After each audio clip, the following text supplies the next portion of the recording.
Olá, voltamos com o programa Notícia de Frente, são 6 horas e 45 minutos e agora vamos falar sobre o prefeito da capital, Emanuel Pinheiro, que ontem o vereador Diego Guimarães concedeu uma entrevista especial no Jornal do Meio-Dia e falou sobre a CPI dos medicamentos. É porque um dos membros da comissão pode apresentar um relatório paralelo. É isso mesmo. Então vamos ver as declarações do vereador em relação à CPI. A CPI, ela originou de uma fiscalização realizada por mim, juntamente com a vereadora Maísa Leão, que estava exercendo o mandato no meu lugar. E ela foi feita pelos vereadores da base aliada do prefeito. Tem como presidente o senhor Lilo Pinheiro e como relator o senhor Marcos Brito, ambos vereadores da base aliada do prefeito, e nós conseguimos emplacar o vereador Tenente Coronel Pacola como um dos membros, devido à composição partidária necessária para essa CPI. E a gente acredita muito que alguns fatos importantes da CPI, como as indicações políticas, que foi relatada pela ex-secretária Elisete, de que a primeira-dama do município, senhora Márcia Pinheiro, dificultava e prejudicava a gestão da saúde de Cuiabá, pelas indicações políticas, pela sua interferência dentro da pasta, eu acredito que isso não vai constar no relatório do senhor Marcos Brito. E o vereador Tenente Coronel Pacola já nos relatou de que nada passará em branco da sua relatoria. Ele, apesar de ser membro, ele pode sim apresentar um relatório paralelo e que ele vai fazer dessa forma, ele deve proceder. Caso ele verifique, eu acredito que isso vai acontecer, qualquer tipo de omissão por parte do relator titular, que é o vereador Marcos Brito. Quando houve a descoberta de aproximadamente 30 milhões de reais de medicamentos vencidos dentro da Central de Distribuição de Medicamentos do município de Cuiabá, essa descoberta foi feita pelos vereadores da oposição, foi uma fiscalização nossa, mas logo na segunda-feira, após uma manobra, uma articulação política dos vereadores da base, o ex-líder do Emanuel Pinheiro, que o vereador Lilo Pinheiro foi líder do Emanuel Pinheiro no primeiro mandato, eles correram e apresentaram essa CPI, justamente com o intuito de nos blindar para que nós não fizéssemos essa CPI. Então eu tenho plenas convicções, muito embora a CPI tenha corrido de forma extremamente séria, tivemos boas oitivas, eu não acredito que o relatório final vai vir com imputações necessárias, especialmente ao gestor, ao senhor Emanuel Pinheiro, que, a meu ver, é o grande responsável pela má gestão na saúde, pela ocorrência de medicamentos vencidos, e aí foi relatado também pelas pessoas que foram ouvidas, pelas indicações políticas e por blindar, de certa forma, o bom gestor, como aconteceu no caso da ex-secretária Elisete. Foram 3 secretários de saúde afastados que estavam no exercício da função de secretário de saúde no município de Cuiabá. E eu acredito que vem mais, por quê? Porque no período da pandemia nós tivemos muitas fiscalizações contundentes que encontramos a compra acima do preço, quantidade exagerada, aparente direcionamento, compra exagerada. Por exemplo, nós tivemos um caso, uma compra de 10 milhões de reais de uma empresa que está sediada em Nova Santa Helena, no interior do estado de Mato Grosso, compra de medicamentos, compra de insumos para proteção individual acima do valor de mercado, como aquela máscara de proteção. Eu fiz essa denúncia, preço quase 60%, 70% acima do preço praticado no mercado à época. Então, acredito sim, Camila, e a gente encaminhou tudo isso para os órgãos de controle, Ministério Público, Polícia Federal, Ministério Público Federal, e a gente sabe que tem investigações em curso, e acredito que isso não vai ficar calado, isso não vai ficar, essas entidades de controle, elas vão cumprir o seu papel e certamente novas operações virão aqui, infelizmente, na saúde de Cuiabá. Bom, então vimos aí o vereador Diego Guimarães falando sobre a possibilidade da apresentação desse relatório paralelo por parte do vereador Pacola, que é membro dessa comissão. Vamos lembrar, que essa CPI dos medicamentos, ela já foi prorrogada. Ela começou com prazo de 120 dias e aí os membros da comissão conseguiram mais 120 dias, mas pode terminar antes desse prazo. Pelo menos essa já é a apresentação aí dos membros da casa. Agora, uma notícia que chama a atenção, é destaque hoje no jornal Gazeta Digital. Vou até pedir aqui, Kleber, para que você possa me ajudar. É o fato de que o fiscal do SUS, do DenaSUS, ele foi exonerado do cargo por perseguição política ao prefeito da capital. Vou chamar então o nosso colega aqui, Wilson Coité, para enquadrar aqui essa manchete, essa submanchete muito importante, porque pode ter aí um novo desenho de toda essa questão. O prefeito da capital sempre dizia: professor, olha, estão me perseguindo porque as operações são apenas em relação à Secretaria de Saúde de Cuiabá e não vai lá para o Estado. Bom, mas aí então, Kleber Lima, por favor, diz pra gente qual foi a conduta do chefe do DenaSUS, que realiza a auditoria pelo Sistema Único de Saúde, que é o João Paulo Martins. O que foi que aconteceu, Kleber? Que traz aí o jornal A Gazeta. Vamos lá, destaque aqui, enquadrar o jornal, né, Coité? O jornal. O jornal, bem explicado, chamando. Auditorias comprometidas. Fiscal do SUS é demitido por perseguição a prefeito. O chefe do DENASUS de Mato Grosso, João Paulo Martins Viana, foi exonerado do cargo por suspeita de perseguição à gestão do prefeito de Cuiabá, Emanuel Pinheiro, através de operações curare e colusão da Polícia Federal. A exoneração é fruto de uma denúncia feita por Emanuel Pinheiro junto ao Ministério da Saúde, Corregedoria do DENASUS e na Controladoria Geral da União, CGU. Na acusação, aponta a parcialidade do fiscal em auditorias e fiscalização. Nas redes sociais, João Paulo se manifestou inúmeras vezes contra a atual gestão da capital. Kleber Lima, o prefeito tinha razão, ele era perseguido de forma injusta, é isso mesmo? Olha, neste caso está comprovado, né? Imagine que o Ministério da Saúde não iria demitir o servidor. Aliás, um furo aqui do Jornal Gazeta, né? Vamos ver de quem que é aqui, é do Pablo? Eu tenho certeza que é do Pablo, hein? É, certeza? Aí ele, Pablo Rodrigo, ele mesmo.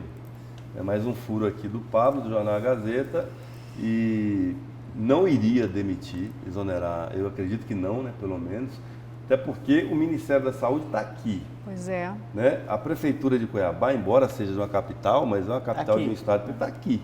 Né? Então, assim, a influência do prefeito, ainda que ele tenha um filho que seja deputado federal, para ir lá no Ministério de um governo que ele não é aliado, para poder pressionar para a demissão de um servidor é algo assim pouco crível, né?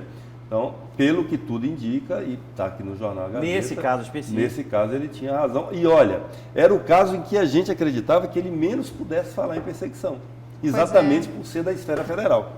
Polícia, 2 operações federais que eu particularmente já disse aqui, né, que no caso da Polícia Federal, esse argumento que ele usava de perseguição não cabia.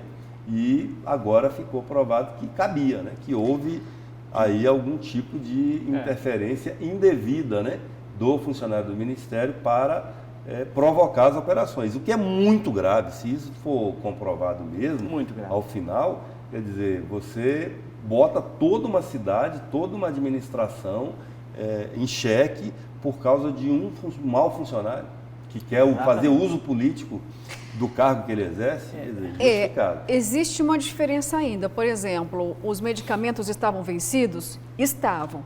Isso é prova, isso é fato.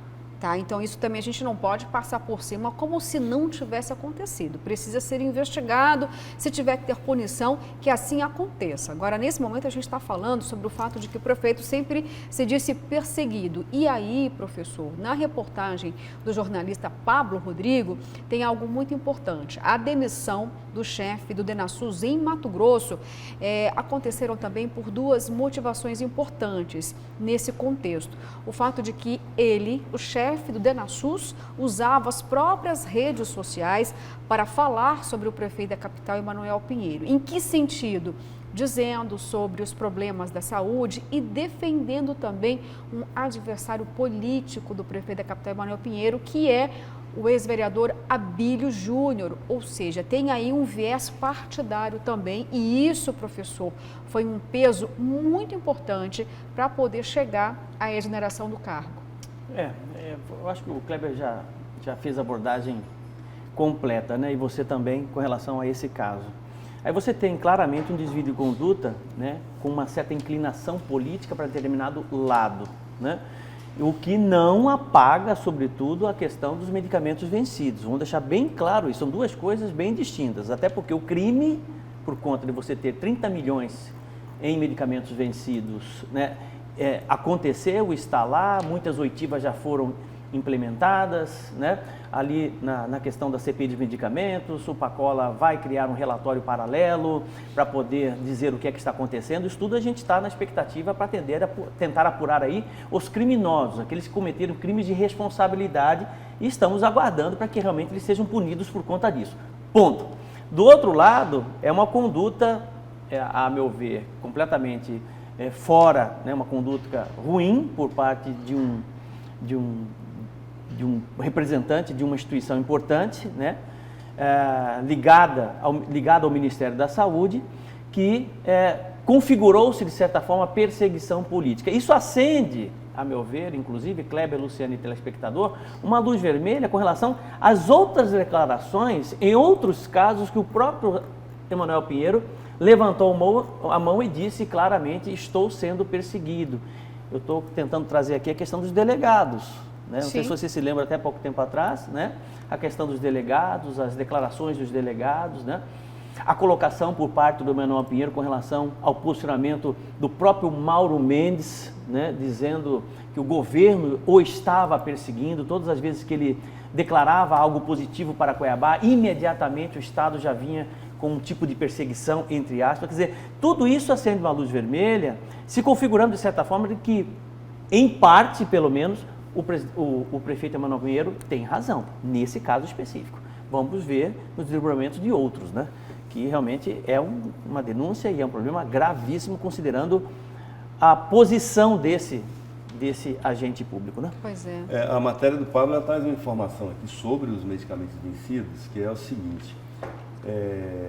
Outro ponto levantado na denúncia que resultou na exoneração do chefe do DenaSUS em Mato Grosso foi a sua participação no episódio dos medicamentos vencidos encontrados no Centro de Distribuição de Medicamentos e Insumos de Cuiabá. João Paulo estava juntamente com os vereadores da oposição no dia da descoberta, porém não teria se identificado.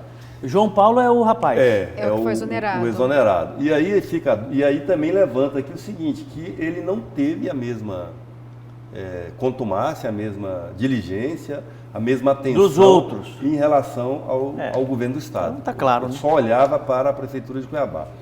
E aí tem uma coisa que é o seguinte, o próprio Tribunal de Contas do Estado, já de uns anos para cá, ele vem mudando, até por uma postura, uma orientação, da época que o conselheiro Antônio Joaquim foi presidente do Tribunal de Contas, depois ele foi presidente da Atricontas, salvo engano, que é a Associação Nacional dos Tribunais de Contas, que era desses órgãos de fiscalização terem uma atuação mais orientativa do que simplesmente punitiva.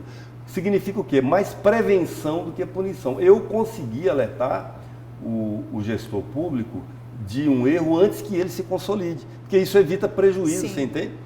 Você olha, para com isso aqui, se essa conduta não for corrigida, vai resultar num erro lá na frente que eu vou ter que punir. Então corrige agora, ok? Corrigindo, você leva uma advertência e tal, mas não tem o prejuízo consolidado para a sociedade. Num caso desse, eu me pergunto o seguinte, não tinha ninguém, nem na prefeitura, nem nos órgãos de controle, que alertou a prefeitura de que você tinha lotes de medicamentos que estavam próximos de vencer? Não, mas era incumbência da empresa contratada. Ninguém fez isso. A empresa fez, ela fala que fez. Ela foi contratada para isso. Mas ela fala que fez. Ela alega que fez ou ela alega que não fez? Quer dizer... Aí que está o problema. Veja bem, inclusive o Luiz Poça de Carvalho deixou muito claro isso. Ele foi secretário de saúde, ele deixou muito claro isso. Inclusive a outra secretária deixou muito claro isso. Eles contrataram essa empresa, né, inclusive no depoimento dele deixou claro, eles contrataram essa empresa porque a própria prefeitura era incapaz de fazer a gestão de medicamentos e controle dentro lá onde esqueci o nome do Centro de Abastecimento de Medicamentos. Né? Nós fizemos isso porque nós não tínhamos condições, competência mesmo. Por isso que nós contratamos e fizemos um contrato de 9 milhões de reais. Só que a empresa se defende, a empresa abre mão, fala, não, isso não é responsabilidade minha, a responsabilidade é da TI. E a TI, olha o rolo, entendeu? A TI é alguém da prefeitura, você está entendendo? Da secretaria. Olha o rolo. É um empurrando para o outro o tempo todo. É uma terceirização brasileira. Vai entendendo algumas vezes, rapaz? Eu trabalhei, quando eu tinha recém-chegado a Cuiabá, eu estava ingressando na universidade, eu trabalhei na Fundação de Saúde de Mato Grosso, que não existe mais, né? FUSMAT. E numa coordenadoria chamada SEMI, Coordenadoria Estadual de Medicamentos, que fica ali no Carumbé, quase em frente ao presídio. E a minha função lá era controlador de estoque e de qualidade. Então, toda vez que chegava mebendazol, eu lia o memento quase inteiro, então eu ainda lembro de muitos nomes, né? Mebendazol é um vermífugo. Chegava um lote de mebendazol, eu tinha que separar algumas amostras e enviar para o laboratório para certificar a qualidade daquilo. E eu ficava controlando também a validade daqueles medicamentos e emitia relatórios. Era meu trabalho. Era uma pessoa. Eu fazia isso sozinho. Você pensa, pois E eu não me lembro de ter isso. Se alguém quiser verificar, fuçar minha vida, né? Isso foi em 1990. Controlador, Eu não me lembro de olha ter lá. havido vencimento de medicamentos na prateleira da SEMI. Então eu vou orientar Entendeu? que você seja contratado, viu? Para poder organizar. Faltou o Kleber Lima. Faltou o Kleber, seu Kleber Isso era Lima manual. tivesse lá. Eu estou falando de 1990, eu trabalhava com uma Remington, uma máquina de datilografar com, entendeu?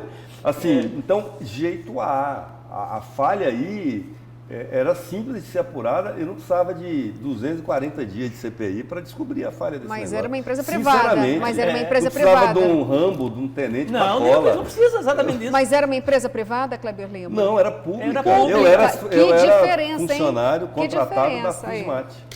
Parabéns, Fundação então. de Saúde de Mato Grosso. Por mais Kleber Lima. Por mais seriedade, é simples, não precisa...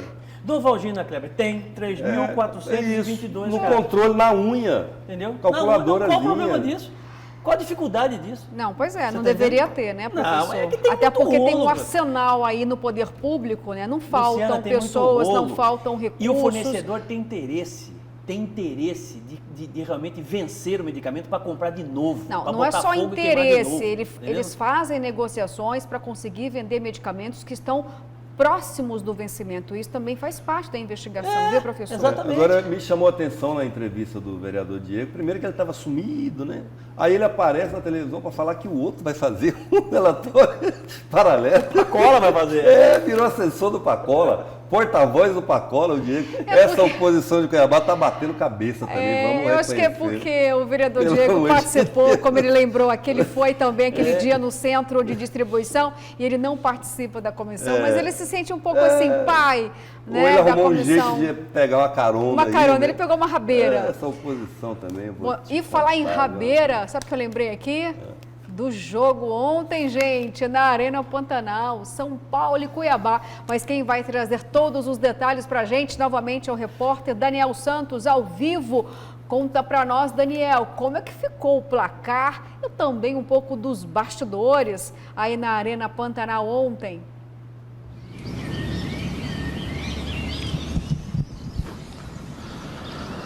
Ô, Luciana, de um lado tínhamos o Rigoni, Rodrigo Nestor, Gabriel Sara e tínhamos Volpe, né?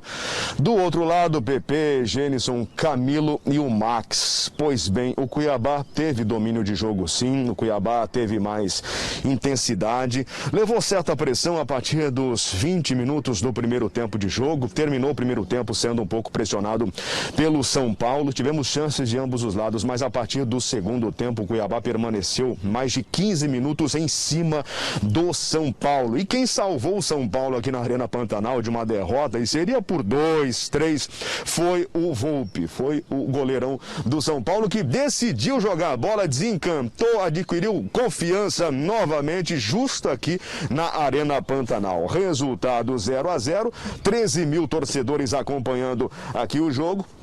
13 mil torcedores, a gente pode colocar ali pelas imagens que a gente observou na televisão, na transmissão, né? Pessoas que estavam bem próximas, bem coladinhas, justamente indo de encontro ao que vocês disseram durante a semana, né? Durante a última semana. De fato, olha, a hora do jogo estarão ali próximas, coladinhas, né? Bem próximas umas às outras, alguns sem máscara e por aí foi. Mais ou menos desse jeito, com 13 mil torcedores e aquela pressão na arbitragem, pressão no técnico, pressão nos jogadores, do jeito que o brasileiro gosta de curtir um bom futebol. Posição do campeonato. O Cuiabá começou o jogo e terminou na mesma posição, 12º lugar. Atrás, 13º, o São Paulo. O problema é o seguinte, na próxima quinta-feira, às 6 horas, mais futebol aqui, né? Quinta-feira, às 6 horas, o Cuiabá enfrenta o Sport aqui na Arena Pantanal. Com torcedor, pessoal que vai poder acompanhar esse jogo, pessoal que mora aqui em volta vai continuar tendo alguns probleminhas com trânsito. Ontem foi complicado aqui nos arredores, né? Para chegar à Arena Pantanal, então, começou aqui pela Agrícola Paz de Barro, saída da Miguel Sutil, que a gente mostrou ontem, falamos muito no De Carona pela Cultura FM 90.7, que os acessos aqui estavam bem complicados, até por conta do bloqueio, por conta da ordem para a chegada dos torcedores para evitar a aglomeração, isso fora da Arena Pantanal. Então, assim, ó, o Cuiabá é melhor vencer esse jogo diante do Sport Sport conquistar 3 pontos, é essa chance que tem para sair da 12ª posição. Porque depois, meus amigos, Luciana, depois vem Flamengo, na casa do Flamengo, no Rio de Janeiro, e depois o líder do campeonato, o Atlético Mineiro, e o jogo será em Belo Horizonte. Então, Cuiabá, vamos para cima, 3 pontos diante do Sport para a gente ficar tranquilo, de preferência na parte de cima da tabela, o que não é a realidade de hoje, nem do Cuiabá e nem do São Paulo. Luciana. Obrigada, Daniel Santos. Não sei não, mas você tá com ar de que é São Paulino, viu, Dani? Animado, 0-0, né? Mas olha, muito obrigada pelas suas informações. Olha lá, ele concordou. Comemorando 0-0. Acho que eu acertei aqui, viu? Tá comemorando também o 0-0, porque, olha, segurar o São Paulo não é para qualquer um não, viu, Daniel? É verdade. Vamos lá. Mas olha, eu confesso que torci muito pro Cuiabá, viu? Ontem foi ao contrário, né? O São Paulo que teve de segurar o Cuiabá, né? Porque ontem o Cuiabá teve chance de empurrar uns 3 do São Paulo. Tá certo, Daniel. Muito bem reforçado aqui. Daniel tá dizendo o seguinte: Cuiabá deu muito trabalho para o São Paulo, Kleber Lima, por pouco. É porque o goleirão lá do São Paulo segurou todas. E aí? É o seguinte, é aquele famoso, como é que tá aí? Tá pau a pau. Mas o pau dos homens é grande. Um sufoco para poder, não foi mamão com açúcar, não. Não, foi difícil. Professor, todo o seu brilhantismo agora, a sua expertise no futebol. 0-0, professor. Eu acho que o Dourado foi muito bem. Dificultou bastante para o São Paulo, né? Eu não sei se tem jogo de volta. Tem jogo de volta agora lá? Não, acho que não. Não tem. Tem, Coité? Mas enfim, acho que jogou, né, o suficiente para dificultar para o São Paulo aí a vitória. Tanto é que foi 0-0. Mas me chama a atenção, e eu gostaria de chamar a atenção aqui também, da Brasófia. Sabe o que significa Brasófia? Basófia. Bra, né? Não, tem Basófia, que é... que é uma presepada. É isso, é Basófia. Basófia. É uma presepada, né? Se você tem o estádio todo, por que você libera para concentrar todo mundo num ponto só? Não teve distanciamento? Não, zero. Zero. Né? Quer dizer, então aí eu acho que 13 foi mil, né? Em um estádio 13 que mil? 50 mil, 13 mil. Embolado um no outro embolado. ali. Não desgruda. É uma coisa, não desgruda. Aí comemora, um abraça o outro, beija o outro. Né? Xinga, gosta na cara gosta. do outro. O futebol é um negócio, estádio de futebol. Você já foi? Opa! Já falei pra você aqui que já vi até Animal jogando, já vi o Baixinho Romário jogando, já vi o Raí. Claro que sim, os grandes duelos, Kleber Lima. Então, é um negócio... Mas você tem cara de que ia pra camarote, né? Não, é pra torcida. Burguesinha, aquela música pra ela. Burguesinha, burguesinha, burguesinha, burguesinha. Vai pra geral pra ver como é que é. Saco de mijo. É isso eu aí. quase levei antigamente, há muito tempo atrás, eu fui num Fla-Flu no Rio, porque eu era estudante no Rio de Janeiro, Fla-Flu mesmo, lotado no Maracanã. Eu já vi. Tremia. Maraca. Você sabe que eu quase levei um coco na cabeça? Um coco? Vendia coco, água de coco. É. E os caras jogou o coco pra frente assim, Coco, ó. garrafada, é um negócio Passou terrível. que passou. Aqui, Se tivesse acertado, não tava aqui. Você pensou que perigo um negócio desse? Não, não acertou, cara professor. ruim de mira, né? Cara, ruim de mira. Gente, olha Aí, mamãe, aí. Bom, eu tenho certeza de uma coisa, vocês estariam torcendo por clubes diferentes, né? Vocês não iam concordar com... Vocês não iam concordar, não iam ter essa concordância nessa torcida, Não, ele gosta de pescar, eu gosto também. Ele estaria, por exemplo... Tem certas coisas que a gente na torcida Não, da mas galera assim, do de Timão, ou só estaria no São Paulo? Não, mas deixa eu falar uma coisa pra você. Você está querendo botar Entendi. veneno. É, O programa foi tão bom só até porque o final. a gente falou que ela era burguesia, já tem tá cara, né? querendo. Não pode. Mas assim, vou falar uma coisa pra você. Eu sou corintiano desde os 7 anos de idade, mas assisti a um Fla-Flu no Maracanã, no estádio antigo. Virou Aquele negócio tremia. Assim. É uma emoção. É emoção. É uma emoção que quem gosta de futebol, quem gosta desse ambiente, tinha que ter vivido. Os estádios de hoje não tremem daquele jeito. Como eu já vi também no Pacaembu, no Morumbi, né? Na Arena Corinthians, mas tremer daquele jeito, você ficava com medo, era uma emoção, você não sabia se o estádio ia desabar. E aquele pó de arroz assim espalhado, Fluminense assim, ó, coisa mais linda do mundo. É bonito, né? Bom, gente, nesse momento então eu vou chamar as mensagens. Você tá doido por esse momento de interação? Ontem tivemos um probleminha, mas hoje, olha, tá funcionando direitinho, tá? Meia hora para Então vamos para algumas mensagens, vamos lá. Olha só, pura corrupção. O serviço público tem pessoas competentes, mas a corrupção é um câncer da sociedade. Quem sofre tudo isso é a população carente. Isso em referência ao que estávamos falando antes sobre a CPI dos medicamentos. 30 milhões é muito dinheiro na saúde. Será que a impunidade vai permanecer? Luciana, é o Manuel lá do Jardim Paulista. Não foram 30 milhões, foram 3 milhões, né? É claro que a corrupção é muito maior diante das investigações. Não, tem aqui o nosso telespectador dizendo o seguinte, em relação à CPI dos medicamentos. Foram 30 30 milhões, né? É muito dinheiro em relação aos medicamentos. Mas foram 30. Bom, eu vou então checar esse valor, professor, porque ventilava que eram 3 milhões de reais de medicamentos vencidos. Não, né? A informação que eu tenho é 30 pode ser, eu vou mesmo. checar aqui eu então. Eu vou ver aqui. Bom dia, parabéns pelo programa, sou advogado e acredito que essa pauta dita pelo Kleber Lima será amplamente discutida nesse pleito da OAB. Aí, Kleber Lima, tem eleição da Ordem dos Advogados do Brasil, André um advogado. André Posetti, André Posetti. Meu irmãozinho. Opa! Tá, então será uma pauta. Juiz eleitoral, né? Foi juiz eleitoral, grande advogado. Um abraço, irmão.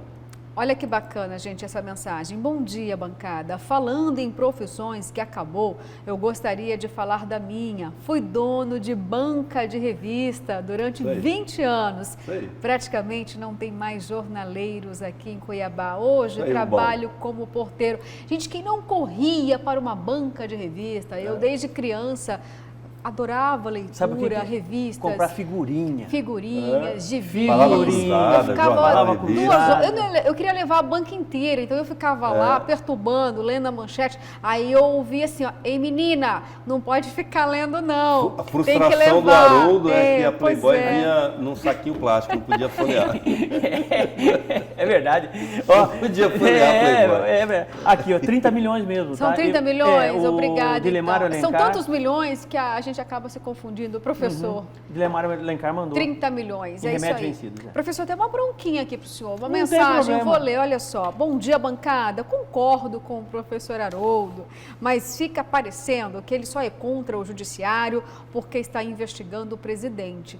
Se estivesse investigando os inimigos do presidente, o professor estaria satisfeito com o judiciário. Lembro que era exatamente o argumento que os petistas sempre usaram. É o Pablo Rodrigo do Cochipó, que não é o nosso jornalista, é o outro Pablo Rodrigo aqui, viu? Existe 2 Pablo Rodrigo. Eu acho que é importante eu responder para o Pablo. Né? De forma alguma, Pablo, o judiciário é uma instituição importantíssima para o país, né? O que eu disse aqui é o seguinte, que existem algumas distorções que acabam acontecendo à luz da opinião pública, né, que realmente fica muito ruim para o judiciário. E não são poucas, são muitas as distorções que muitas vezes acontecem, né? E eu acho que para que o judiciário possa resgatar, tem nada a ver com o presidente Jair Bolsonaro, nada disso. Tem coisas que inclusive tem absolutamente nada a ver com o presidente e eu acabo me colocando exatamente nesse sentido. Eu acho que o judiciário precisa reconstruir a sua imagem. O próprio Ministério Público precisa reconstruir a sua imagem, né, por conta exatamente de algumas coisas. A Luciana trouxe aqui o caso da Fernanda, né, Ledur, que a decisão ficou completamente desconfortável à luz da opinião pública. Como é que você pode imaginar um crime daquele que configurou-se de tortura, você ter uma pena como aquela? Quer dizer, então, realmente fica difícil você aceitar algumas coisas que vêm do judiciário. E são exatamente nestes pontos que eu acho que o judiciário poderia rever as suas atitudes, né, para que nós pudéssemos ter pelo menos um sentimento de justiça melhor. Professor Kleber, o programa está tão bom que eu estou perdendo horário todo o tempo, mas conclui aí. Você tem 30 segundos, eu acho assim, Kleber. Que tem, inclusive no caso da Ledur e em outros diversos casos, existe a figura do recurso, né? Inclusive o Ministério Público recorreu. E a gente espera que numa instância superior possa se corrigir eventuais. Neste caso não é eventual, né? A opinião geral é essa que o julgamento não foi justo. Vamos aguardar então, Kleber Lima, muito bem colocado e lembrado aqui pra gente. Bom, vamos então para um rápido intervalo, porque são 7 horas e 14 minutos. Voltamos já já.